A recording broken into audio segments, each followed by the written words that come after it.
महाराष्ट्राचे बोला महाराष्ट्राचे गृहमंत्री, माजी गृहमंत्री,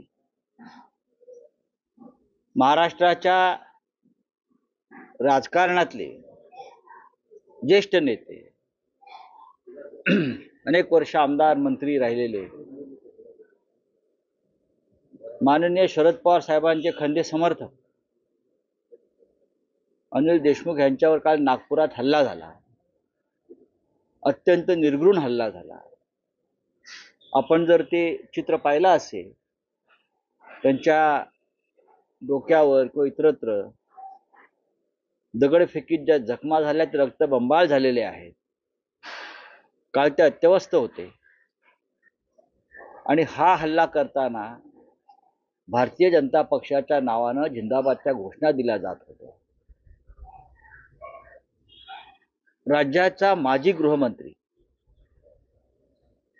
त्याच्यावरती त्याला ठार मारण्याच्या हेतून हल्ला होतो. मुंबईमध्ये माजी मंत्री बाबा सिद्दीकी यांची हत्या होते.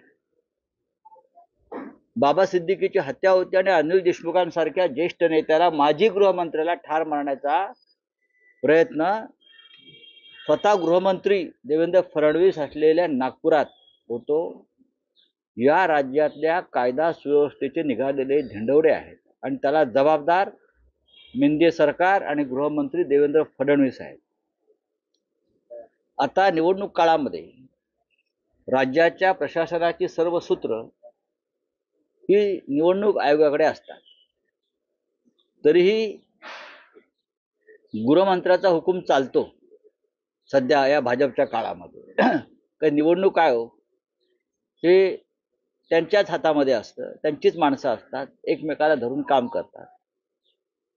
देवेंद्र फडणवीस यांनी जबाबदारी स्वीकारली पाहिजे की राज्याच्या माजी गृहमंत्र्यावरती अशा प्रकारे निर्घृण हल्ला झालेला आहे. कायदा सुव्यवस्था पूर्णपणे रसातळाला गेलेली आहे. उद्याच्या निवडणुका सकाळपासून ज्या होणार आहेत त्याच्यामुळे आम्हाला चिंता वाटते की आज रात्रीपर्यंत विरोधी पक्षाच्या किती कार्यकर्त्यांना धमक्या येतील, किती कार्यकर्त्यांवर हल्ले होतील, किती जणांवर खोटे गुन्हे दाखल केले जातील, याविषयी आम्हाला चिंता वाटते. कारण हे प्रकार राज्यभरात सुरू झालेले आहेत. मी माझा पक्ष माननीय उद्धव ठाकरे साहेबांकडून आज सकाळी माननीय उद्धव ठाकरे साहेबांनी सुद्धा याबाबत चिंता व्यक्त केली. त्यांनी अनिल देशमुख यांच्याशी दूरध्वनीवर चर्चा केली, आम्ही केली. महाराष्ट्राला धक्का बसावा किंवा चिंता वाटावी असं हे कालचं प्रकरण आहे. भाजपवाले म्हणतात स्टंट आहे. नरेंद्र मोदीकडून आम्ही स्टंट शिकलेलो नाही करायला. नरेंद्र मोदींकडून आम्हाला स्टंट शिकण्याची गरज नाही. हे स्टंटगिरी जे आहे बरं का, ही तुमचे प्रधानमंत्री किंवा तुमचे नेते कायम करत असतात. आम्हाला गरज नाही. देशमुखांचं डोकं किती फुटलंय बघा. डोक्यावर कशा पद्धतीनं हल्ला झालाय पहा. कशाला स्टंटची गरज आहे. देशमुखांचे चिरंजीव उभे आहेत काटोल मतदारसंघातून आणि ते निवडून येत आहेत. 7 वेळा देशमुख निवडून आले. मला तो मतदारसंघ माहिती आहे.